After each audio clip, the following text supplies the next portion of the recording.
Hello friends, welcome back to my channel Hunar. कैसे हैं आप सब लोग? आई होप आप बहुत अच्छे होंगे।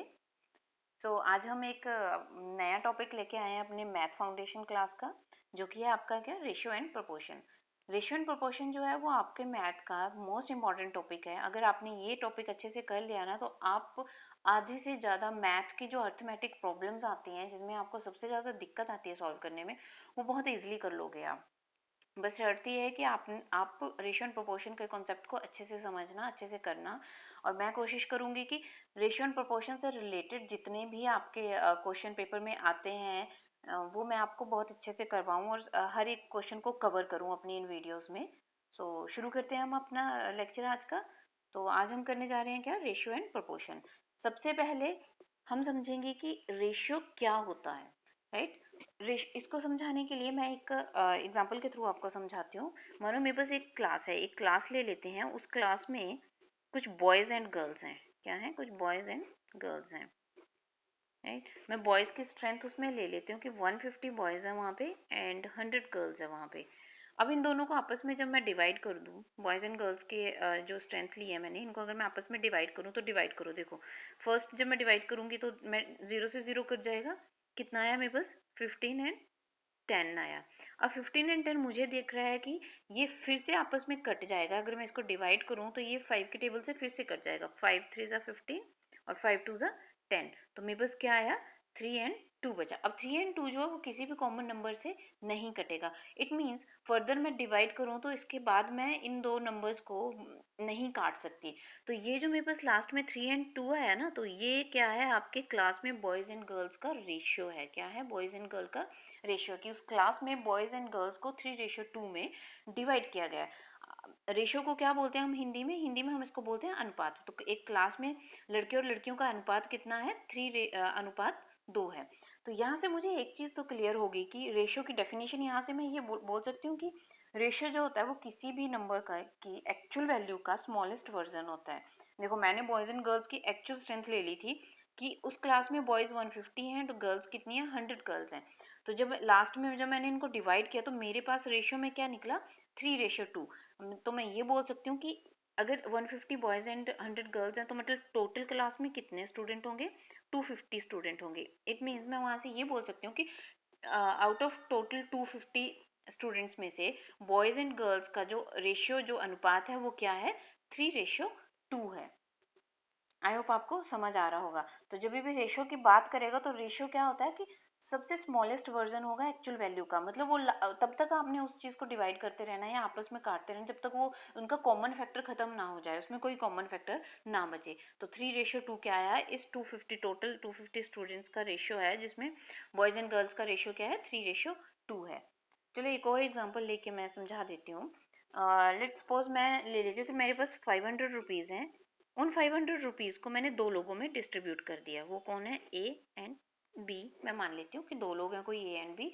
उसमें मैंने 500 रुपीज़, 500 रुपये को जो है उनमें डिवाइड किया है। कैसे डिवाइड किया? मैंने उसमें से 350 जो है वो ए को दिए एंड 150 जो है वो क्या दिए? मैंने बी को दिए। अगर मुझे यहाँ पे रेशियो में निकालना हो इसको, तो मैंने क्या बोला कि एक्चुअल वैल्यू का स्मॉलेस्ट वर्जन एक्चुअल वैल्यूज को डिवाइड करते चलो तब तक जब तक उनमें कॉमन फैक्टर खत्म ना हो जाए। तो मैं जब इसको डिवाइड करूंगी, देखो 0 से 0 कट जाएगा। 15 और 35 बचा ना, तो ये 5 से भी कट जाएगा। 7 पंचे 35 होते हैं और 5 दिया 15 होते हैं। 5 से काट रही हूँ ना मैं, तो 7:3 क्या है मेरे पास? इट मीन्स मैं बोल सकती हूँ जो मैंने 500 रुपीज़ लिए थे उनको मैंने ए और बी में किस अनुपात में बांटा है? 7:3, यानी कि 7:3 में उनमें मैंने 500 रुपीज़ को डिवाइड किया है। तो यहाँ से मैं एक चीज़ और बोल सकती हूँ, अगर मुझे रेशियो की डेफिनेशन लिखनी हो तो रेशियो क्या बोल सकते हैं हम? रेशियो क्या है? रेशियो जो है कि दो या दो से ज़्यादा अगर हमारे पास कोई वैल्यू है, तो उनको अगर आपने कंपैरिजन करना है, तो उस कंपैरिजन को करने के लिए जो मीडियम हम यूज़ करते हैं ना कंपैरिजन करने के लिए, दो या दो से अधिक वैल्यू जो होंगी, दो या दो से अधिक वैल्यू को कंपेयर करने के लिए हम जो मीडियम यूज़ करते हैं, वो क्या मीडियम यूज़ करते हैं? वो रेशियो यूज़ करते हैं, ठीक है। या फिर आप ये बोल सकते हो कि एक्चुअल वैल्यू का जो सबसे स्मॉलेस्ट वर्जन होगा वही क्या होगा? दो वैल्यू को कंपेयर कर रहे हो, उनकी एक्चुअल वैल्यू का सबसे स्मॉलेस्ट वर्जन क्या होगा आपके पास? रेशियो होगा। आई होप आपको समझ आ रहा होगा। अब देखो, रेशियो कई तरह से इसको रिप्रेजेंट कर सकते हैं। एक तरह से आप बोल सकते हो कि रेशियो क्या है, एक डिवीजन है, डिवाइड है। मैंने कंपेयर भी किया तो मैंने क्या किया, उन दो वैल्यू को कंपेयर करने के लिए उनको आपस में डिवाइड किया ना, तभी हुआ। तो रेशियो क्या है, रेशियो को आप बोल सकते हो कि वो डिवीजन है। जैसे मानो कई बार आपको क्वेश्चन ना आगे बहुत से, मैंने बोला ना ये बहुत इंपॉर्टेंट टॉपिक है पूरे मैथ का, आपके बहुत से टॉपिक जो है वो आप रेशियो और प्रोपोर्शन से ही करोगे, और मैं आगे जब उन टॉपिक्स को करवाऊंगी तो मैं वहाँ पे रेशियो का ही यूज करूंगी। तो आपको ये रेशियो को अच्छे से समझना है कि होता क्या है रेशियो। एज के क्वेश्चन हो गए, वहां पे भी कई बार क्या होता है ना, आपको ऐसे दे के रखा होता है कि ए जो है वो बी का क्या है 3/2, ए जो है वो बी का 3/2 पार्ट है, ठीक है, बी का क्या है 3/2 पार्ट है। तो यहाँ से मैं ए और देखो यहाँ पे कैसे लिखा है, A is equal to 3/2 into B है। तो मैं अगर ए और बी का मतलब कंपैरिजन करूँ, कंपैरिजन के लिए मुझे इसको रेशियो में लेके आना होगा। अगर मैं इनको रेशियो में लिखने जाऊँ तो मैं कैसे लिखूंगी, मैंने क्या बोला, रेशियो क्या होता है, डिवीजन ही होता है एक तरह से। बी को उठा के यहाँ से इस तरफ लेके आ जाओ, तो यहाँ पे मल्टीप्लाई हो रहा है, तो यहाँ क्या हो जाएगा, A divided by B is equal to 3/2। तो आप यहाँ से लिख सकते हो ए रेशियो बी जो है वो मेरे पास क्या है 3/2, ठीक है। तो ए और बी में जो कंपैरिजन के लिए रेशियो होगा वो क्या, किस अनुपात में डिवाइड किया है आपने ए और बी को, 3/2। यानी कि यहाँ से एक चीज़ और दिखती है, अगर मैं तो अभी खाली रेशियो है मेरे पास, एक्चुअल वैल्यू नहीं है। अगर मैं रेशियो, जब भी आप रेशियो को आगे मैं जब क्वेश्चन करवाऊंगी वहाँ बताऊंगी, हम जब भी क्वेश्चन करते हैं तो हम रेशियो में जो हमको वैल्यू दे के रखी होती है किसी भी चीज़ की, उन्हीं को ना कुछ टाइम के लिए रियल वैल्यू मान के हम क्वेश्चन को सॉल्व करेंगे, ठीक है। वो एक्चुअल वैल्यू होंगी नहीं, बट हम रियल वैल्यू मान के फिर एक्चुअल वैल्यू निकालेंगे उसकी, राइट। तो यहाँ पे अगर 3 और 2 देखो, तो टोटल अगर मैं ए और बी को देखूँ तो वो 3 और 2 कितना हो जाएगा मेरे पास, 5 हो जाएगा। तो इट मीन्स टोटल मेरे पास जो था 5 पार्ट था उस 5 पार्ट में ए को कितना पार्ट मिला है, ए को मिला है 3 पार्ट और बी को कितना मिला है 2 पार्ट, राइट। आई होप आपको समझ आ रहा होगा। ये जब आगे हम क्वेश्चन करेंगे तो आपको अच्छे से समझ आएगा कैसे करेंगे, राइट। अच्छा, कई जैसे इसमें से कुछ क्वेश्चन कैसे आते हैं कि आपको कई बार कुछ वैल्यू दे के रखी होगा, कुछ अमाउंट दे के रखा होगा, कि उसका उसका रेशियो दे के रखा होगा और टोटल वैल्यू दे के रखी होगी, और आपसे पूछा जाएगा कि आप बताइए कि इसका कितना पार्ट है उसकी, या मानो आपको टोटल अमाउंट दे के रखा है और आपको ये बता के दिया है कि भाई ए और बी दो पर्सन है, और उन ए और बी में इस अनुपात में उस अमाउंट को डिवाइड किया गया है। तो बताइए कि ए का कितना हिस्सा होगा या बी का कितना हिस्सा होगा। इस तरह के क्वेश्चन आएंगे आपको, वो भी मैं आपको बताऊंगी कि कैसे करना है। ये तो हो गया रेशियो का। अब उसके बाद आ जाता है प्रोपोर्शन। प्रोपोर्शन क्या होता है, देखो प्रोपोर्शन क्या होता है, प्रोपोर्शन जो है वो दो रेशियो जब इक्वल हो जाएं आपस में, तो हम क्या बोलते हैं कि वो दो रेशियो जो है वो आपस में क्या है, प्रोपोर्शन में है। क्या कहा मैंने, कि अगर दो रेशियो आपस में इक्वल हो जाएं तो हम क्या बोलते हैं कि वो दो रेशियो जो है वो आपस में क्या है, प्रोपोर्शन में है। लाइक मेरे पास, मैं एक एग्जांपल लेके समझा देती हूँ आपको। मेरे पास एक रेशियो है 12/8, एंड सेकंड रेशियो है मेरे पास 21/14, राइट। तो मैं जब इसको सॉल्व करूंगी, देखो ये रेशियो का मैंने क्या बोला कि सबसे स्मॉलेस्ट वर्जन निकालना है आपने। अभी जो इसमें कॉमन पार्ट है उसको काट दो, ये 12 और 8 फोर से कट जाएगा, 4 2 8 होते हैं, 4 3 12 होते हैं, तो कितना आया मेरे पास 3/2 आया। और यहाँ पे आ जाओ, ये किससे कट जाएगा कॉमन, मुझे यहाँ पे देख रहा है कि 21 और 14, तो ये 7 के टेबल से कट जाएंगे, तो 7 या 21, 7 दूना 14, तो मैं यहाँ पे इसको भी 3/2। तो ये देखो दोनों रेशियो क्या इक्वल आ रहे हैं, ये भी 3/2 आ रहा है और ये भी 3/2 आ रहा है। तो इट मीन्स मैं बोल सकती हूँ कि ये जो रेशियो मैंने आपको बोला ना, क्या आप डिवाइड ही होता है एक तरह से, कि 12/8 एंड 21/14 जो है वो क्या है, आपस में प्रोपोर्शन में है। क्यों, क्योंकि इनका रेशियो जो है वो क्या आया था, इक्वल आया था। आई होप आप प्रोपोर्शन का भी आपको समझ आ गया कि कब आप दो रेशियो को बोलोगे कि वो आपस में प्रोपोर्शन है, जब उनकी वैल्यूज जो है, उनका रेशियो जो है वो इक्वल आए। अच्छा, इसकी एप्लीकेशन मैंने आपको बोला ना कि रेशियो एंड प्रोपोर्शन जो बहुत से टॉपिक पे आगे यूज़ होगा, तो ये इसके कुछ एप्लीकेशन मैंने लिखी हैं कि कहाँ कहाँ पे हम जो है रेशियो का यूज़ करेंगे, किन किन टॉपिक्स में हम जो है वो रेशियो से ही क्वेश्चंस करेंगे। और यकीन मानिए रेशियो अगर आपको समझ आ गया ना, ये जो टॉपिक मैंने यहाँ पे लिखे हैं, जो इसके रेशियो की एप्लीकेशन लिखी हैं, इनमें बहुत ईजिली आप इनके क्वेश्चन रेशियो की हेल्प से बहुत जल्दी कर लोगे। ऐसे तो इनका अगर जनरल मेथड लगाने जाओ तो बहुत लंबी कैलकुलेशन हो जाती है, बट अगर आपको रेशियो की समझ है तो रेशियो से आप इनके क्वेश्चन, जो भी अर्थमेटिक में इनके क्वेश्चन आते हैं, वो बहुत आराम से, बहुत ईजिली, बहुत कम टाइम में कर लोगे। पार्टनरशिप में रेशो का यूज़ होता है। एजेस के question most of the question जो है वो हम रेशो से ही सॉल्व करेंगे।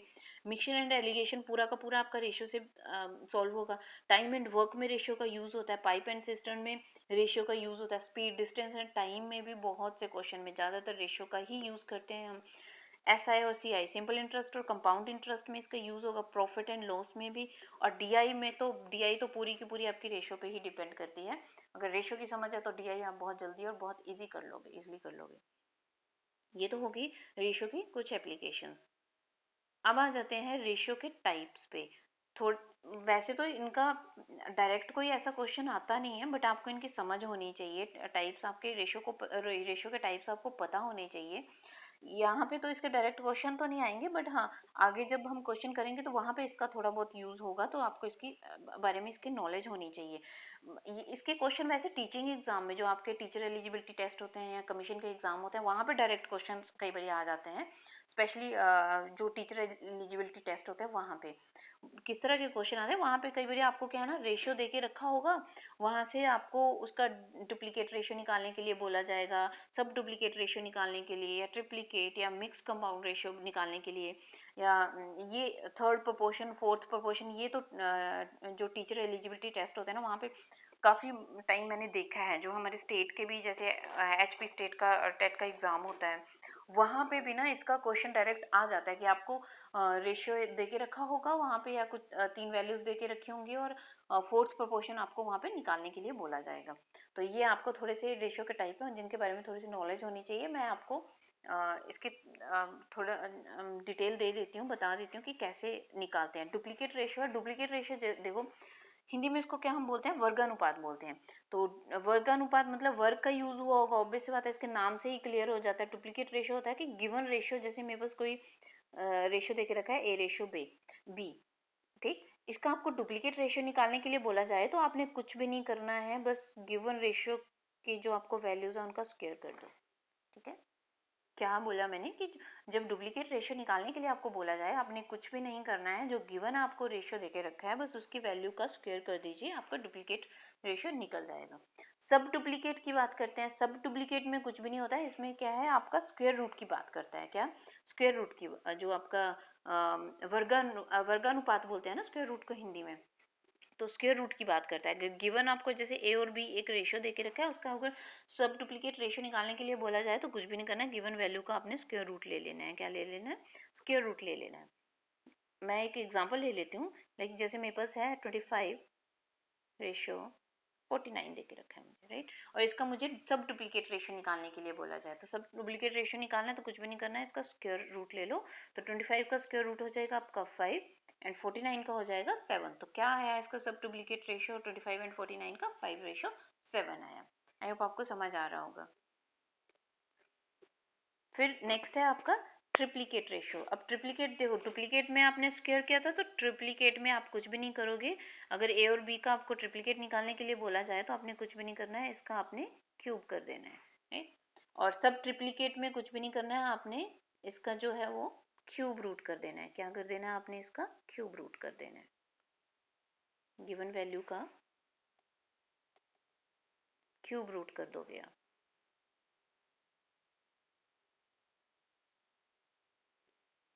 अब स्क्वायर और क्यूब का मैंने आपको टॉपिक अभी करवाया नहीं है।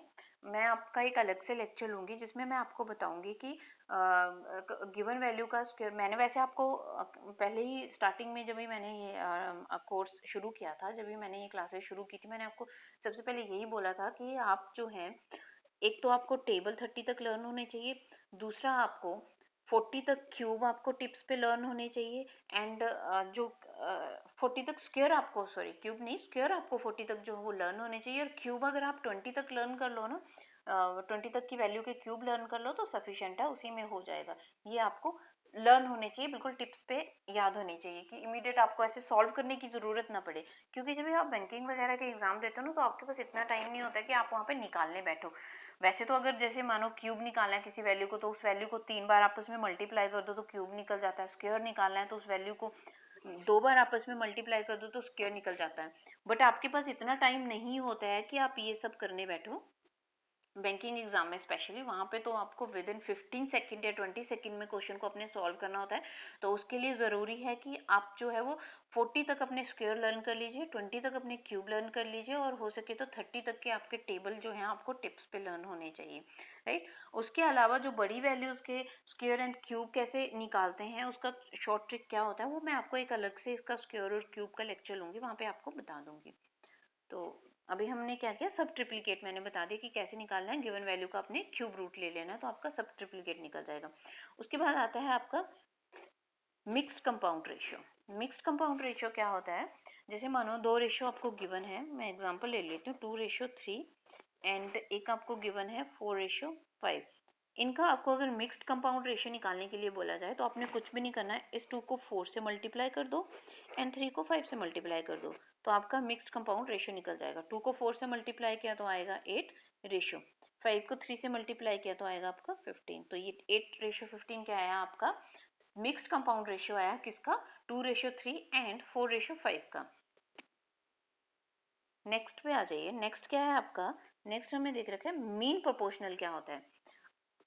मीन प्रोपोर्शनल आपको वहाँ पे ना दो वैल्यूज गिवन होंगी, उसका आपने मीन प्रोपोर्शनल निकालना है। तो मीन प्रोपोर्शनल लाइक जैसे मैंने यहाँ पे क्या लिया, if B is the mean proportional, अगर सपोज करके चलता है कि बी जो है वो मीन प्रोपोर्शनल है किसका, ए एंड सी का, तो आप कैसे सॉल्व करोगे उसमें, बी अगर ए एंड सी का मीन प्रोपोर्शनल है देन हम तब क्या बोल सकते हैं कि A/B एंड B/C जो है वो आपस में क्या है, प्रोपोर्शन में है। क्या है, क्या बोला मैंने कि B अगर मीन प्रोपोर्शनल है किन्हीं दो वैल्यू A एंड C का, तो उस केस में हम क्या बोल सकते हैं कि A/B एंड B/C जो है वो आपस में क्या होंगे, प्रोपोर्शन में होंगे, राइट। और प्रोपोर्शन में है तो इट मीन्स मैंने आपको अभी बताया था प्रोपोर्शन में कब दो रेशियो प्रोपोर्शन में होते हैं तो क्या मीन है उसका कि वो रेशियो की वैल्यू क्या है वो आपस में इक्वल होगी। तो वहां से आप ये बोल सकते हो कि A/B यानी कि A/B is equal to B/C।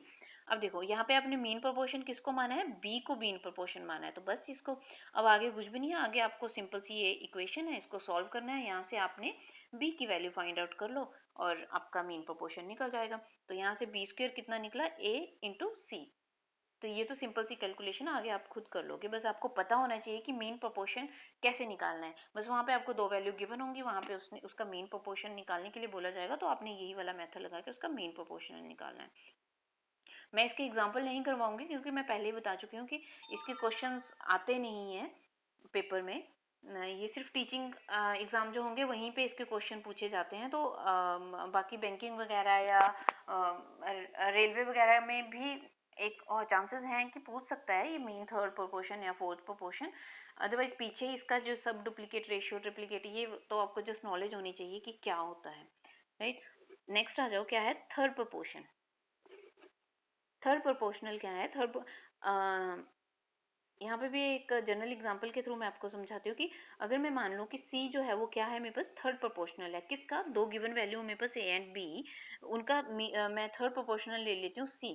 तो मैं कैसे रिप्रेजेंट करूँगी कि अगर C A एंड B का थर्ड प्रोपोर्शनल है तो मैं वहाँ से बोल सकती हूँ कि A/B सेम प्रीवियस की तरह इज इक्वल टू B/C, यानी कि A/B एंड B/C, A/B/C जो है आपस में क्या है, प्रोपोर्शन में है।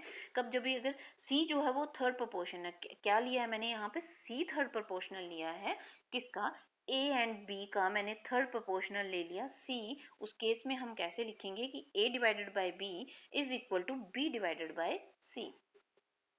तो यहाँ से आप C की वैल्यू निकाल लीजिए इस इक्वेशन को सॉल्व करके, तो आपका थर्ड प्रोपोर्शनल निकल जाएगा।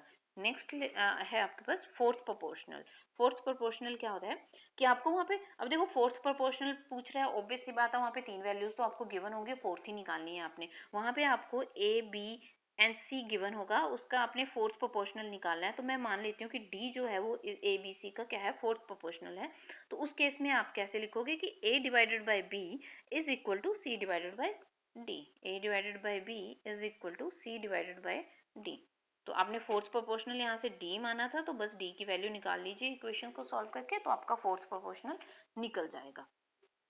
नेक्स्ट है आपका कंपोनेंटो एंड डिविडेंडो। अच्छा, कंपोनेंटो एंड डिविडेंडो रूल क्या होता है, ये भी आगे क्वेश्चंस में यूज होगा आपके, तो आपको पता होना चाहिए कि आपने कंपोनेंटो एंड डिविडेंडो रूल को कैसे अप्लाई करना है, राइट। तो मैं दो रेशियो ले लेती हूँ, A and B, A ratio B and C ratio D, and suppose कि वो दोनों क्या है, आपस में प्रोपोर्शन में है। इट मीन्स प्रोपोर्शन में है तो क्या इसका क्या मतलब है कि ए रेशियो बी जो है वो इज इक्वल टू होगा किसके, सी रेशियो डी के। तो रेशियो को हम डिवीजन में भी लिख सकते हैं, तो यहाँ पे मैंने उसको A divided by B is equal to C divided by D लिख लिया। देन अब देखो कंपोनेंट और डिविडेंड रूल में क्या होता है, जब भी आप कंपोनेंट रूल लगाओगे तो आपने कुछ भी नहीं करना है, आपने डिनोमिनेटर को उसके न्यूमिनेटर में ऐड कर देना है बोथ साइड। ठीक है, मैंने दो रेशियो को प्रोपोर्शन में लिया है, तो वहाँ से क्या था, ए डिवाइडेड बाई बी क्या है मेरे पास, सी डिवाइडेड बाई डी। जब आपने कॉम्पोनेंट रूल लगाना है तो उसमें आप कुछ भी नहीं करोगे, इसके न्यूमिनेटर में इसके डिनोमिनेटर को क्या है, ऐड कर दोगे। तो A plus B divided by B तो रहेगा, और ये लेफ्ट साइड पे गया तो राइट हैंड साइड में भी आप सेम ही करोगे कि इसके न्यूमिनेटर में इसके डिनोमिनेटर को ऐड कर दो डिवाइडेड बाई डी। तो ये क्या हुआ आपका कॉम्पोनेंटो रूल लगाने का तरीका। ये हो गया कॉम्पोनेंटो रूल लगाने का। उसके बाद डिविडेंडो कैसे लगाओगे, आपने कॉम्पोनेंटो के केस में क्या है, डिनोमिनेटर को ऐड किया, डिविडेंडो के केस में आप डिनोमिनेटर को क्या करोगे, माइनस करोगे इसके न्यूमिनेटर में। तो मैंने दो रेशियो को प्रोपोर्शन में ले लिया। अब मैं जब डिविडेंडो रूल लगाऊंगी तो उसमें क्या होता है, इसके डिनोमिनेटर को इसके न्यूमिनेटर में माइनस कर दो, C minus D divided by D. तो ये क्या हुआ, आपका डिविडेंड रूल हुआ। आई होप आपको समझ आ रहा होगा। और अगर हमने कंबाइंड जब लगाते हैं कि जब भी आपको आप एक और यहाँ से चीज़ मुझे कंपोनेंट एंड डिविडेंड रूल से मतलब समझ आ रही है क्या, कि जब आपका दो रेशियो जो है वो आपस में प्रोपोर्शन में है तो आप वहाँ पे इसको इस तरह से भी लिख सकते हैं, कंपोनेंट एंड डिविडेंड रूल लगा के, A plus B divided by A minus B is equal to C plus D divided by C minus D. ये क्या है आपका component and dividend rule. I hope आपको समझ आ रहा होगा। नेक्स्ट अब हम कुछ कंबाइंड रिलेशन करते हैं। ये आपके पेपर में इसके क्वेश्चन जो है ना आपके पेपर में कंबाइंड रिलेशन से कई बार पूछ लेते हैं। जैसे आपके एसएससी के एग्जाम होंगे, रेलवे के एग्जाम होंगे, वहाँ पे आपके ही कंबाइंड रिलेशन से क्वेश्चंस काफ़ी आते हैं। तो कंबाइंड रिलेशन के कुछ टाइप हैं जो मैं आपको बता देती हूँ।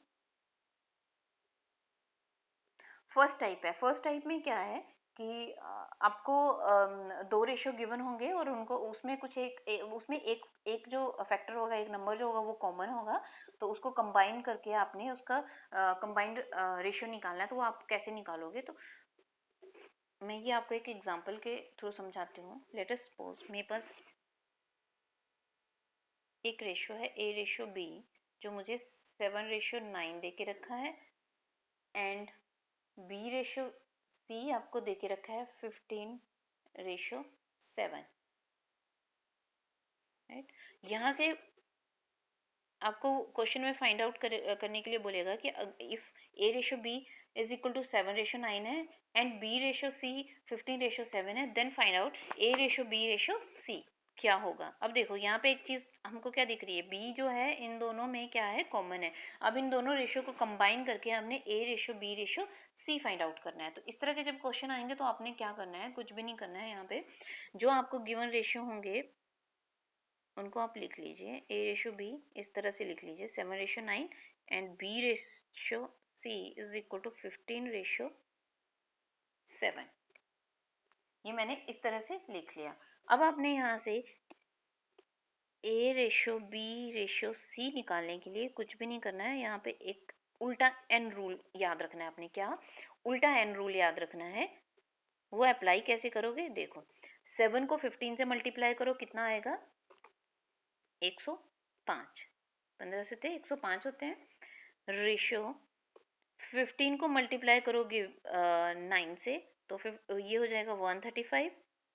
रेशियो 9 को मल्टीप्लाई करोगे 7 से तो 9 7 सा 63 है। अब देखो उसके बाद क्या है, मैंने क्या बोला, रेशियो क्या होता है, स्मॉलेस्ट वर्जन होता है, उसमें कुछ भी कॉमन फैक्टर नहीं रहना चाहिए। अब जो अगर इन तीनों में तीनों अगर किसी टेबल से कटते हैं तो पहले काट लो। ये अभी इसका A ratio B ratio C नहीं आया है क्योंकि मुझे दिख रहा है कि इसमें कॉमन फैक्टर ये तीनों के तीनों जो है वो 3 से कट जाएंगे। अब देखो मुझे ये चीज़ कैसे इमीडिएटली स्ट्राइक कर गई कि ये 3 से कट जाएंगे, जब मैंने इनके डिजिट का सम किया, इन नंबर के डिजिट का सम। हमें 3 का डिविजिबिलिटी रूल तो पता है कि जो नंबर के डिजिट का सम अगर 3 से डिवाइड हो जाए तो वो होल नंबर जो 3 से डिवाइड हो जाता है। देखो 5 + 1 कितना 6, 3 से डिवाइड हो जाएगा। 5 प्लस 3 8 प्लस 1 9, ये भी हो जाएगा 6 से प्लस 3 9, ये भी 3 से डिवाइड हो जाएगा। तो मैं इसको 3 से काट देती हूँ, काट दो। 3 3 ज़ा 9, 5 3 ज़ा 15 रेशो। 3 से जब मैं इसको काटूंगी तो 3 से जब काटने के 4 दिया 12 और 15, 5 दिया 15, 3 दूनी 6 और 3 एकम 3। अब फर्दर आगे जो है ये और ये तो 5 से कट जाएगा बट 21 नहीं कटेगा 5 से, या ये और ये 3 से कट जाएगा बट 5 और 3, 5 प्लस 3 8 होते हैं, ये भी 3 से। अब मुझे दिख रहा है कि ये तीनों जो है वो आपस में रेशो इनका निकल गया है, क्योंकि इसके बाद जो है ये तीनों आपस में किसी भी कॉमन नंबर से नहीं कटेंगे। तो ये मेरे पास क्या निकला, फाइनल रेशो। याद रखना कि रेशो जब भी निकालना तो उसमें कॉमन कुछ भी नहीं रहना चाहिए, जितना आप काट सकते हो फाइनल। मतलब अगर 3 रेशो दे के रखे हैं, 4 रेशो दे के रखे हैं, 4 वैल्यूज का रेशो दे के रखा है, तो वो चारों अगर किसी कॉमन नंबर से कट रहे हो तो उसको काटो, तब तक काटो जब तक वो फाइनल मतलब उसमें उन चारों में कोई कॉमन फैक्टर ना रह जाए। ठीक है, तो अभी ये जो 35 45 और 21 आया है, ये किसी भी कॉमन नंबर से नहीं कटेगा। तो ये मेरे पास ए रेशो बी रेशो सी का फाइनल रेशो आ गया। अच्छा, सपोज अगर यहाँ पे तो मैंने आपको बोला कि ए रेशो बी रेशो सी निकालना है आपने कंबाइन करके। कई बार आपसे क्वेश्चन में ये भी बोल देता है डायरेक्ट कि ए रेशो सी निकालो। अब ए रेशो सी निकालने के लिए आप ये मत करना कि ए की वैल्यू 7 और सी की वैल्यू 7 पुट कर दी और आपने वो वहां से ए रेशो सी निकाल दिया, नहीं। क्योंकि मुझे जब यहाँ पे मैं देख रही थी ना, ए रेशो बी कितना देके रखा था 7 9 और बी रेशो सी 15 7। यहाँ पे देखो बी कॉमन था, बट अगर बी कॉमन है कहीं पे तो इट मीन्स बी की वैल्यू भी तो सेम होनी चाहिए ना। यहाँ पे बी की वैल्यू आपको 9 देके रखी थी, यहाँ पे बी की वैल्यू 15 देके रखी थी। ठीक है, सपोज अगर मानो मेरे पास ये 500 रुपये हैं, अगर मैं इनको किन्हीं 3 लोगों में ए बी एंड सी में डिवाइड करती हूँ। ए को मैं मतलब मानो ए को मैं 100 रुपये दे देती हूँ, बी को मैं 200 दे देती हूँ और सी को, इसको 250 कर लीजिए, 200 नहीं, बी को मैं 250 दे देती हूँ और इसको 150 दे देती हूँ। तो देखो हो गया 500 पूरा, 2 3 4 एंड 5। ठीक है, ठीक है, 500 रुपीज़ है मेरे पास। मैंने उसमें ए को 100 रुपये दे दिया, बी को मैंने 250 दिए, सी को 150। अब जब मैं इसको अलग अलग सेपरेट लिख रही हूँ कहीं क्वेश्चन में, मैंने ए रेशो बी और बी रेशो सी करके, तो वहां पे अब मैं यहाँ पे बी को अगर एक जगह पे, मानो बी को मैं एक जगह पे, अगर यहाँ पे ए के पास 100 है, बी को मैं यहाँ पे दे देती हूँ 200 रुपये और यहाँ पे मैं इसके 200 150 लिख देती हूँ। तो देखो बी को तो आपने 250 ही दिए थे ना, तो यहाँ पे ना बी के एक जगह 200 रुपये लिखे हैं, एक जगह 150 लिखे हैं, ये कैसे हो सकता है? बी के अगर 250 है तो दोनों जगह ही 250 ही होने चाहिए। ऐसे तो नहीं है ना कि आपने एक एक बार जब लिखा तो उसके 200 कर दिए अपनी मर्जी से, दूसरी बार लिखा तो 150 कर दिए। बी को 250 मिले तो 250 ही मिले होंगे उसको। अब अपनी मर्जी से तो उसकी वैल्यू, एक्चुअल वैल्यू उसको हम चेंज नहीं कर सकते। तो वैसे रेशियो में है। तो यहाँ पे देखो b की वैल्यू यहाँ पे 9 दे के रखी थी, b की वैल्यू यहाँ पे 15 दे के रखी थी। या तो b की वैल्यू 9 हो या तो 15, दोनों जगह इक्वल होनी चाहिए थी। यहाँ पे एक जगह 9 है, एक जगह 15 है, इक्वल नहीं है। तो पहले आपकी b की वैल्यू को इक्वल करना पड़ेगा। उसी के लिए हमने यहाँ पे क्या है, ए बी सी को कंबाइन किया। ए बी सी को जब आपने कंबाइन किया तो यहाँ पे इनकी वैल्यू b की 45, मतलब अगर मैं ऐसे जनरल देखूँ, मैंने क्या बोला कि रेशियो में जब भी आपको कोई चीज़ दी होती है तो इसका मतलब क्या, वो एक्चुअल वैल्यू का मल्टीपल ही होगा। ऑब्वियस सी बात है, वो एक्चुअल वैल्यू को सबसे स्मॉलेस्ट वर्जन है उनको काट काट के निकाला गया है रेशियो। तो इसका मतलब क्या है कि वो एक्चुअल वैल्यू जो होगी वो इस रेशियो का मल्टीपल में ही होगी ना। तो इट मीन्स बी की वैल्यू जो 45 के ही मल्टीपल में होगी। तो मैं ऐसे जनरल मान के चलते हैं हम कि ए को जब भी हम रेशियो का क्वेश्चन सॉल्व करेंगे तो वहां पे हम क्या करते हैं कि जो रेशियो में दे के रखा होता है ना, उसी को कुछ टाइम के लिए एक्चुअल मान के चलते हैं, उसी को रियल मान के चलते हैं। तो मैं मान लेती हूँ यहाँ पे बी की कितनी निकली वैल्यू में, बस 45। इट मीन्स बी को कितना हिस्सा मिला होगा, 45, 45 हिस्सा उसको, 45th पार्ट मिला होगा उसको जो टोटल वैल्यू का। ठीक है, तो वो हर जगह 45th ही चलेगा उसका। ऐसे ही नहीं अपनी मर्जी से आप एक जगह पे कुछ लिखो और दूसरी जगह पे कुछ लिखो। तो उसके लिए हमने इन दोनों को कंबाइन किया था ताकि बी की वैल्यू जो वो इक्वल आए। तो अभी ये वाला जो निकलता है कंबाइन करने के बाद, यही आपका रियल रेशियो होता है ए बी एंड सी का, ना कि जो यहाँ पे देके रखा है स्टार्टिंग में दिया था वो वाला नहीं, क्योंकि वहां से मुझे देखने से ही लग रहा था कि बी की वैल्यू एक जगह पे 9 देके रखी है, एक जगह पे 15 देके रखी है, तो हाउ इज इट पॉसिबल कि एक जगह बी को 9 पार्ट मिला होगा और दूसरी जगह वही वाला उसका वो 15 कर दिया आपने अपनी मर्जी से? ऐसा नहीं है, तो वो इक्वल होना चाहिए। तो उसके लिए हमने इनको क्या है कंबाइन करके, कंबाइन करने के बाद जो आपका रेशियो आया वही आपका क्या है रियल रेशियो होगा। तो ये जो 35, 45 और 21 आया यही रियल रेशियो होगा, इसी के मल्टीपल में ए बी सी की वैल्यू होगी। तो इट मीन्स मैं अगर इन शॉर्ट बोलूँ तो ए की वैल्यू 35 लेंगे, बी की 45 एंड सी की 21। और अगर आपको यहाँ पे ए रेशियो सी निकालने के लिए बोला जाए तो पहले कंबाइन करो, उसके बाद जो कंबाइन करने के बाद वैल्यूज आई वो वाली हमारी एक्चुअल रेशियो होगा, और वहां से ए और सी की वैल्यू उठा लो। ए की कितनी है मेरे पास 35 एंड सी की कितनी वैल्यू है 21 है। अब देखो 35 और 21 है, मुझे दिख रहा है कि ये फर्दर फिर से कट जाएगा। जब ये 3 के साथ था तो नहीं कट रहा था, मैंने यहीं पे स्टॉप कर दिया था, ये रेशियो निकल गया था 3 का।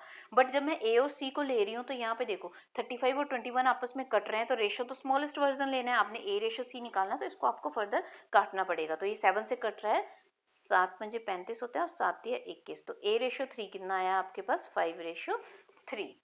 तो ए रेशो सी निकालने के लिए बोला जाए आपको तो वो कितना निकलेगा 5:3 निकलेगा। आई होप आप समझ रहे होंगे कि मैं आपको क्या समझाने की कोशिश कर रही हूँ। अब आगे जितने क्वेश्चन आप करते जाओगे ना तो आपको उतना समझ आता जाएगा। नेक्स्ट क्वेश्चन पे आ जाते हैं।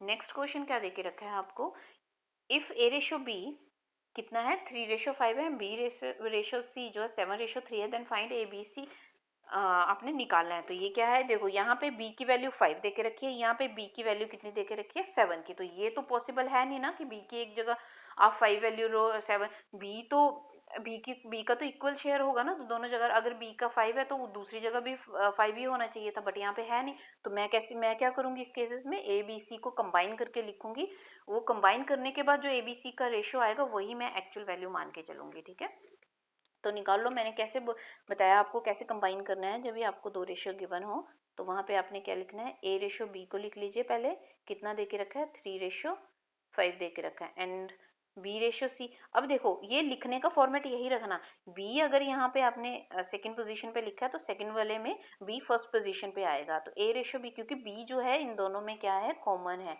तो ए रेशियो बी ले लिया। उसके बाद बी, अगर मानो यहाँ पे सी रेशियो बी दे के रखा होता मुझे 3:7 ऐसे, तो मैं इसको रिवर्स करके लिखती। क्या लिखती, देखो अगर आपको a डिवाइडेड बाई बी दिया है 5/2 मानो, तो मैं इसको b डिवाइडेड बाई a करके और 2 डिवाइडेड बाई 5 करके लिख सकती हूँ। क्या किया मैंने, a डिवाइडेड बाई b का इन्वर्स कर दिया और 5 इस तरफ इन्वर्स किया, तो इस तरफ भी मुझे इन्वर्स करना पड़ेगा इसका, तो मैं इसको ऐसे लिख सकती हूँ। तो c डिवाइडेड बाई b 3:7 देके रखा, तो आपको पहले इसको b डिवाइडेड बाई या b रेशो c करके लिखना होगा, ऐसे करके तब आप यहाँ पे पुट करोगे। ये फॉर्मेट है इसका लिखने का। अगर आपको a ratio b ratio c जो कॉमन फैक्टर है उसको ऐसे लिखना है आपने, जो भी उसमें कॉमन फैक्टर दिया होगा आपको जो रेशियो में, उसको आपने इस तरह से लिखना है। तो a रेशो b यहाँ पे ले लूंगी मैं, b ratio c is equal to, मुझे कितना दे के रखा है b रेशो c 7:3। तो निकाल लीजिए इसका कॉमन, इसको कंबाइन कर दीजिए a b एंड c। तो कैसे निकालें, मैंने क्या बोला आपको, उल्टा एंड रूल लगाना है आपने। 3 को 7 से मल्टीप्लाई करेंगे पहले, फिर 7 को 5 से, फिर 5 को 3 से मल्टीप्लाई करेंगे। तो 7 या 21, 7 पंजे 35 एंड 5 दिया 15। अब देखो फर्दर एक बार देख लेना कि अगर तीनों किसी कॉमन नंबर से कट तो नहीं रहे हैं, बट मुझे दिख नहीं रहा है कि किसी कॉमन नंबर से कट रहे हैं, तो यही हमारा क्या है फाइनल रेशियो आएगा। तो क्या निकले मेरे पास, A ratio B ratio C की वैल्यू 21:35:50। नेक्स्ट क्वेश्चन पे आ जाते हैं। नेक्स्ट क्वेश्चन क्या देके रखा है आपको, if 30% of A is equal to 70% of B and 25% of B is equal to 0.75 of C, then A ratio find करना है आपने, A ratio B ratio C। अब देखो, पहले क्वेश्चन में जो प्रीवियस किया आपने उसमें आपको ए रेशो बी और बी रेशो सी इस तरह के फॉर्मेट, रेशो के फॉर्मेट में ही गिवन था, तो आपने डायरेक्ट ए रेशो बी रेशो सी निकाल लिया। बट यहाँ पे आपको रेशो का फॉर्मेट में गिवन नहीं है, तो पहले आप इसको रेशो की फॉर्मेट में बनाओगे।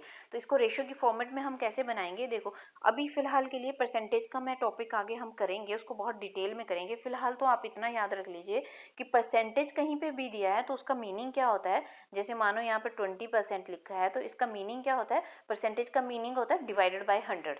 परसेंटेज को हटाओगे और आप गिवन वैल्यू, जिस वैल्यू के साथ परसेंटेज लगा होगा वहाँ पे बस परसेंटेज को हटा के उसकी जगह डिवाइडेड बाय 100 कर दीजिए। तो 20% का ये कट जाएगा, 20×5 100, तो मैं 20% को 1/5 भी लिख सकती हूँ।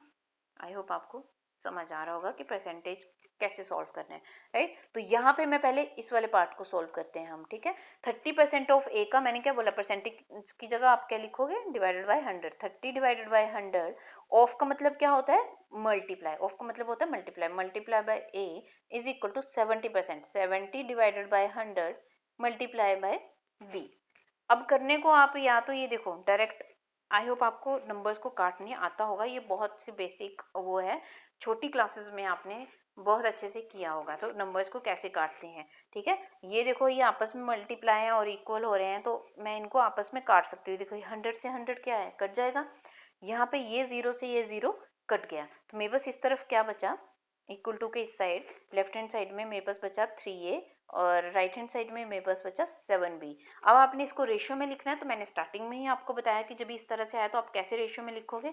तो आपने a रेशियो b लिखना है ना, तो a डिवाइडेड बाई b यहाँ निकाल लीजिए। b यहाँ मल्टीप्लाई हो रहा है, इस तरफ आके डिवाइड हो जाएगा, a डिवाइडेड बाई b, और ये 3 यहाँ मल्टीप्लाई हो रहा है तो इस तरफ जाके 7 के नीचे चला जाएगा, 7 डिवाइडेड बाई 3। तो आप यहाँ से a ratio b, a divided by b का मतलब डिवीजन का मतलब रेशियो ही है, तो मैं इसको ऐसे लिख सकती हूँ, a रेशियो b कितना आया मेरे पास, 7/3 आया, राइट। ये तो ये वाला हो गया। अब नेक्स्ट वाला सॉल्व करिए।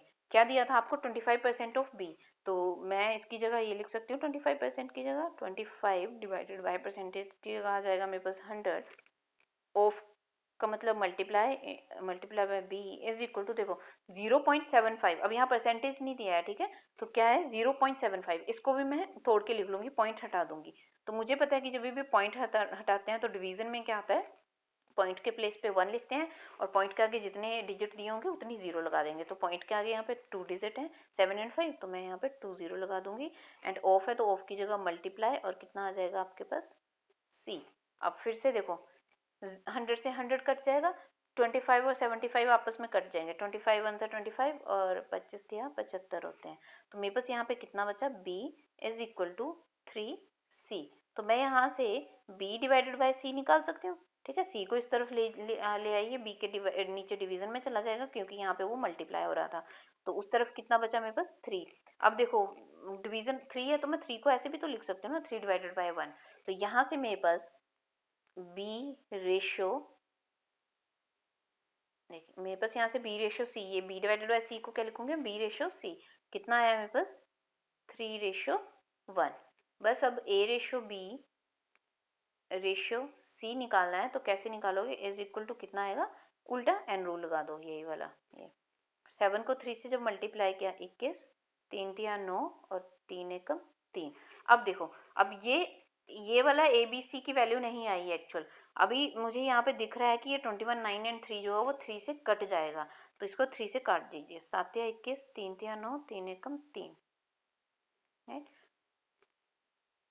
तो कितना मेरे पास ए रेशो बी रेशो सी की वैल्यू आई, 7/3/1। ये हमारे पास क्या है, ए रेशो बी रेशो सी, कंबाइन रिलेशन आया ए बी सी का, 7/3/1। अब नेक्स्ट क्वेश्चन जो है वो आप खुद से करोगे। यहाँ पे ये अच्छा नहीं, ये 4 वाला है, ये मैं आपको बता देती हूँ कि जब भी आपको ऐसे इस तरह से 4 वैल्यूज आएंगी तो आपने किस तरह से करना है।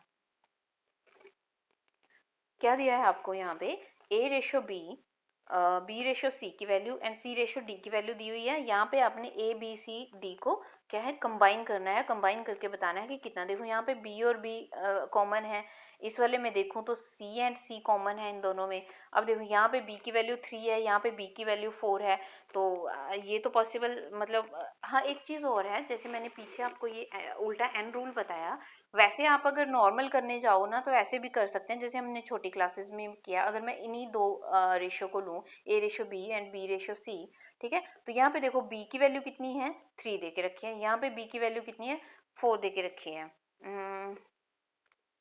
लाइक ऐसे नहीं, जैसे मैं एक अलग से एग्जांपल ले लेती हूँ, मेरे पास ए रेशो बी जो है वो 2:3 दे के रखा है, एंड मुझे बी रेशो सी जो है वो 6:7 दे के रखा है, राइट।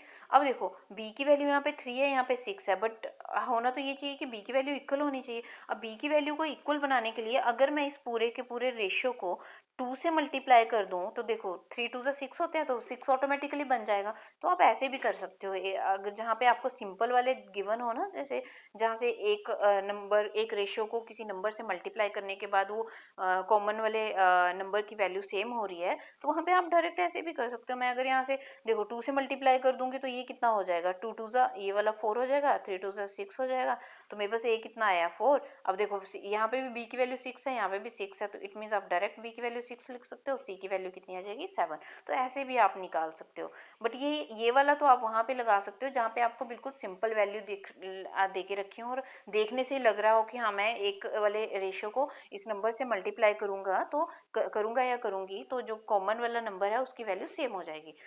वहाँ पे तो आप इस वाले मेथड को लगा सकते हो, बट कई कई जगह ऐसी डिफिकल्ट वैल्यूज दी होती है वहाँ पे पॉसिबल नहीं होता है इक्वल बनाना, तो वहाँ पे आप जो है वो उल्टा एन रूल ही लगाओगे। अच्छा ये वाला जो क्वेश्चन है ना, ये जहाँ पे आपको ए रेशो बी रेशो सी रेशो डी 4 वो जो है कंबाइन करके 4 नंबर्स की वैल्यू निकालनी है कंबाइन करके, तो उस केस में आप ये उल्टा एन रूल भी लगा सकते हो। और दूसरा एक और मैं इसका शॉर्ट ट्रिक बता देती हूँ कैसे करना है। अपने निकालना क्या है, यहाँ पे ए रेशो बी रेशो सी रेशो डी निकालना है, राइट। तो कुछ भी मत करो, यहाँ पे ए रेशो बी की वैल्यू इस लाइन में लिख लो 2:3। नेक्स्ट लाइन में बी रेशो सी की वैल्यू लिखो। अब बी रेशो सी है तो बी और सी के नीचे ही लिखना है इनकी वैल्यू। बी की वैल्यू कितनी है 4:5।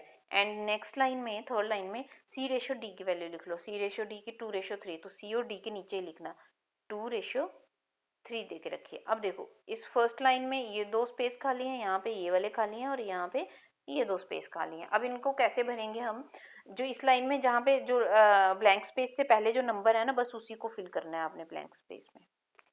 अब इस वाले ब्लैंक स्पेस से पहले या बाद में जो नंबर है तो इसके बाद में इमीडिएट बाद और पहले वाला लेना है आपने।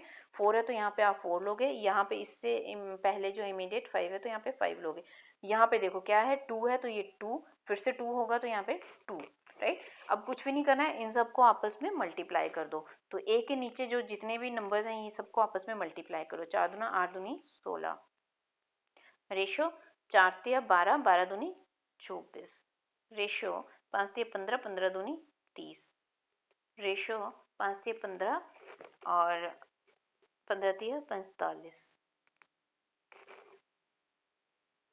अब देखो ये किसी कॉमन नंबर से कट रहे हैं, नहीं मुझे तो नहीं दिख रहा है कि किसी कॉमन नंबर से आपस में कट रहे हैं। चारों कटने चाहिए, कटने को तो ये सिर्फ 3 कट रहे हैं आपस में, या ये 2 5 से कट जाएंगे, बट ऐसा नहीं है, वो चार सारे के सारे आपस में कटने चाहिए किसी कॉमन नंबर से, तभी आप आगे काटोगे। फर्दर आगे मुझे कोई भी इन चारों में कॉमन फैक्टर नहीं दिख रहा है जो किसी नंबर से कटे, तो यही मेरा ए रेशो बी रेशो सी रेशो डी की जो है वो फाइनल वैल्यू आएगी। आई होप आपको 4 वाले जो 4 नंबर गिवन होंगे उसको कैसे कंबाइन करके लिखना है वो भी आपको समझ आ गया होगा। बस ये वाला मेथड लगा लीजिए, इससे आप इजीली निकाल लोगे। अब इसमें देखो टाइप 2 आता है कंबाइंड रिलेशन में। टाइप 2 में क्या है, आपको प्रीवियस वाले में क्या है रेशियो में वैल्यूज गिवन थी, सिंगल वैल्यूज गिवन थी, जैसे ए रेशो बी की वैल्यू 2:3 ऐसे गिवन थी। बट यहाँ वाले इस केस में टाइप 2 में क्या है, ए रेशो बी में वो देखो ए की वैल्यू 1/3 के दे के रखी है, बी की वैल्यू 2/3 ऑलरेडी वो मतलब ए और बी को फर्दर डिवीजन में दे के रखा है। तो इस तरह के केस में आप कैसे कंबाइन करोगे और किस तरह से निकालोगे, कुछ भी नहीं करना है। यहाँ से पहले ए रेशो बी को नॉर्मल फॉर्मेट में लेके आओ। क्या मैं कहा मैंने, ए रेशो बी को नॉर्मल फॉर्मेट में लेके आओ। तो यहाँ पे 1/3 है रेशो 2/3 5 है। 2 के केस में तो बहुत इजी होता है, इस 5 को उठा के इधर ले जाओ, 3 को उठा के इधर ले जाओ। बट एक्चुअल में हम अगर मानो ये तो दो वैल्यूज को कंपेयर किया, दो वैल्यू का रेशियो, अगर वो 3 वैल्यू का रेशियो आ जाए आपके पास, तो उस केस में आप क्या करोगे, जैसे मानो a ratio b ratio c, वो आपको कुछ डिवीजन में देके रखा, 1/3, 2/5 एंड 5/6, कुछ ऐसे देके रखा है, ठीक है, रेशियो में। तो उस केस को नो, इस केस में कैसे नो, 2 के केस में तो मैंने आपको बता दिया डायरेक्ट कुछ भी नहीं है, आप 5 को उठा के इधर ले जाइए, 3 को उठा के इस तरफ ले जाइए, तो नॉर्मल रेशियो में कन्वर्ट हो जाएगा ये। बट इस 3 के केस में ऐसे नहीं कर सकते। उस केस में क्या करना है आपने, वैसे तो 2 के केस में भी एक्चुअल में होता क्या है, आप जो है इसके एलसीएम, जो दोनों वैल्यूज का जो डिनोमिनेटर होता है उसका एलसीएम लोगे, और उस एलसीएम की वैल्यू से दोनों तरफ मल्टीप्लाई कर दोगे। तो 3 के केस में वही रूल लगाओगे आप, ठीक है। 3, 5 एंड 6 का एलसीएम लोगे। अब मैंने आपको एलसीएम निकालना बताया है, तो ये मैं आपको नहीं बताऊंगी कि इसका एलसीएम जो भी आया वो कैसे आया, ठीक है। तो ये यहाँ पे मुझे दिख रहा है इसका 30 एलसीएम अगर लूँ तो तीनों का कॉमन मल्टीपल 30 कट जाएगा तीनों से। तो मैं यहाँ पे क्या करूँगी, तीनों को 30 इसके एलसीएम से मल्टीप्लाई कर दूंगी।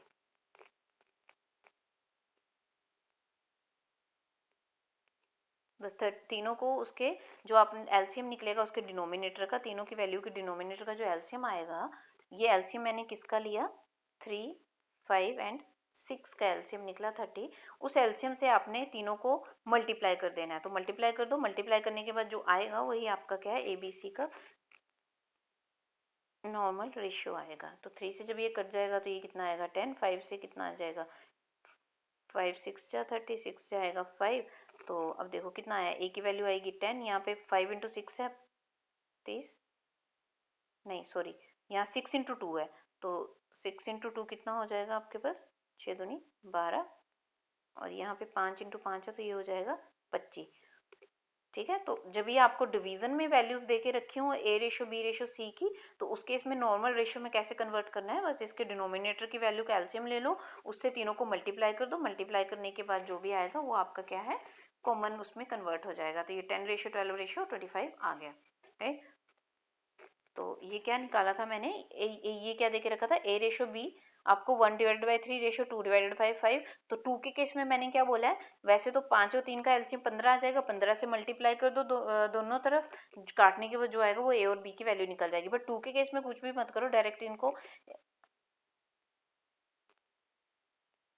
1/3 2/5, 5 को इधर ले जाओ तो कितना हो जाएगा ये 5, और 3 को आप इधर ले जाओगे, यहाँ डिवाइड हो रहा है उस तरफ जाके मल्टीप्लाई हो जाएगा, 3 दूना 6 हो जाएगा। तो ए रेशो बी कितना निकला आपके पास, 5/6 निकला। नेक्स्ट क्या था, ये वाला बी रेशो सी क्या है, 2/3 रेशो 3/7। तो 7 को उठा के इस तरफ लेके जाओ, 3 को उठा के इस तरफ लेके जाओ, तो बी रेशो सी की वैल्यू कितनी हो जाएगी आपकी, 7 को इस तरफ लेके जाओगे 2 से मल्टीप्लाई हो जाएगा, 7 दूनी 14 हो जाएगी, और 3 को जब भी उठा के इस तरफ लेके जाओगे तो 3 से मल्टीप्लाई होकर कितना हो जाएगा, 9 हो जाएगा। अब ये वाला तो सिंपल फॉर्मेट बन गया। अभी पीछे हमने इसका क्वेश्चन किया उल्टा एंड रूल लगा के आप इसकी ए रेशो बी रेशो सी की वैल्यू आराम से निकाल सकते हो। तो ये आप खुद से करोगे, आगे इसका फाइनल आंसर खुद निकालना। अब हम नेक्स्ट क्वेश्चन पे आ जाते हैं, ये है आपका टाइप 3। इस तरह के क्वेश्चन कैसे करेंगे, ये देखो।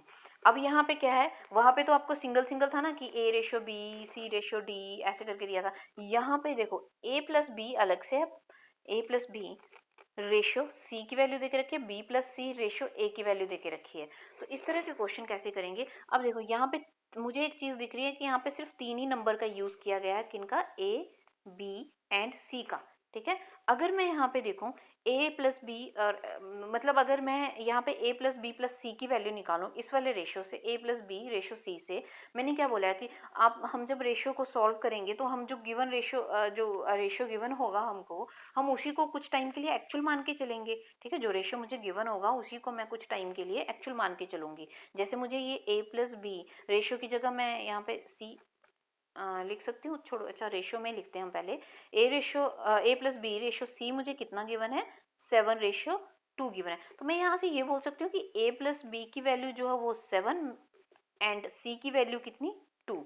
और दूसरे में मुझे क्या देके रखा था, B plus C ratio A कितना है, 5/2 1। और यहाँ से मैं ये बोल सकती हूँ कि b प्लस सी कितना है 5।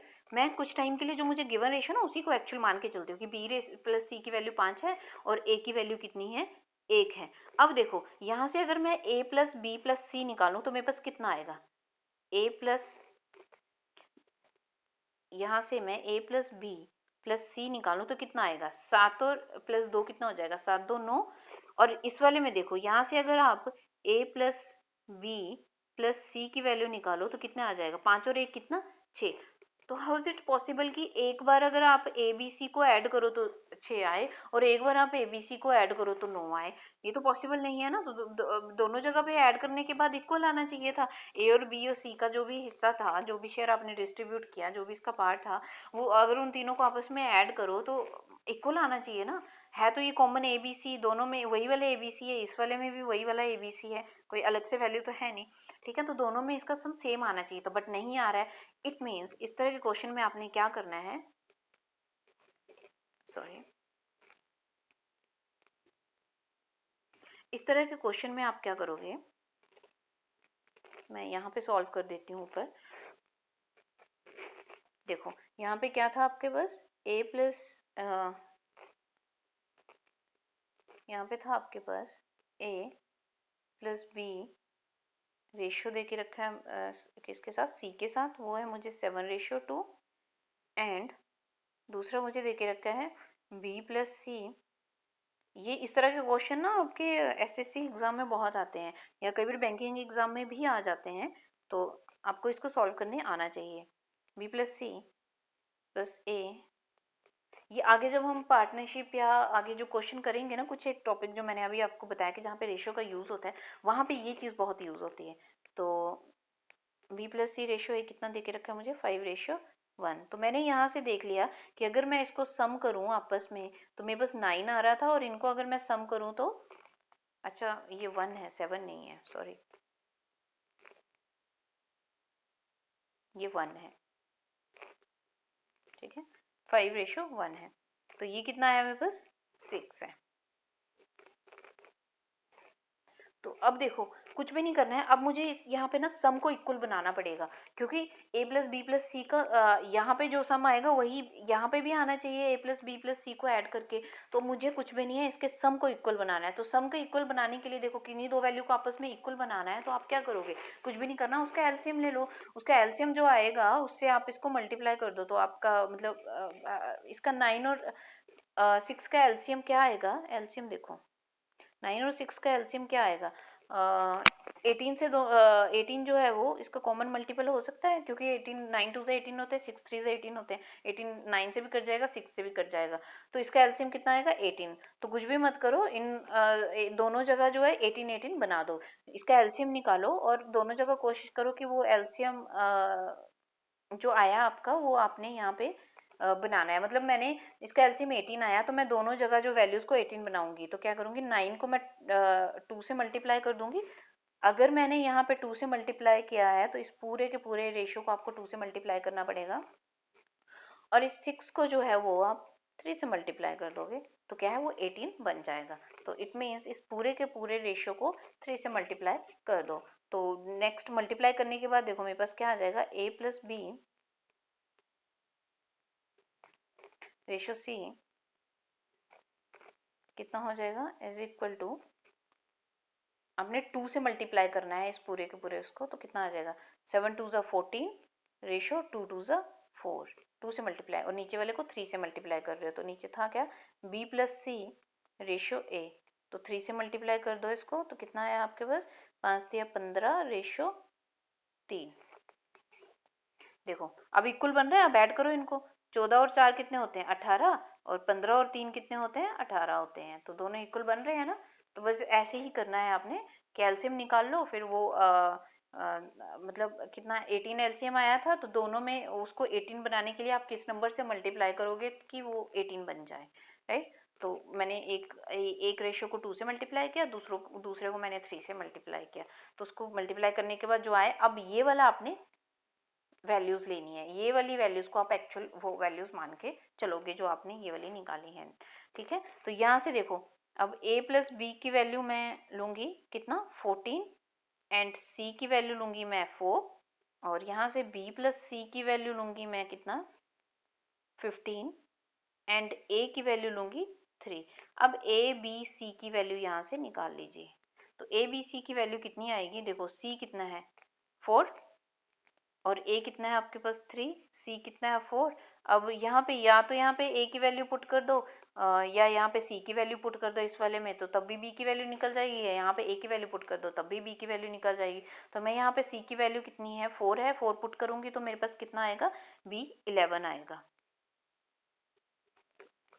ठीक है, बेशक यहाँ पे भी चेक कर लो एक बार, आपको अगर डाउट है। यहाँ पे अगर मैं a की वैल्यू 3 पुट करूँ तो b की वैल्यू मेरे पास यहाँ पे भी कितनी आएगी 11 आएगी। तो दोनों केस में देखो b की वैल्यू 11 आ रही है, इट मीन्स हम क्वेश्चन जो है वो ठीक कर रहे हैं। तो मेरे पास final a ratio b ratio c की वैल्यू कितनी निकली 3:11:4। आई होप आपको समझ आ रहा होगा जो मैं आपको करवाने की कोशिश कर रही हूँ। तो ये था आपका बेसिक रेशो और प्रोपोर्शन का कॉन्सेप्ट।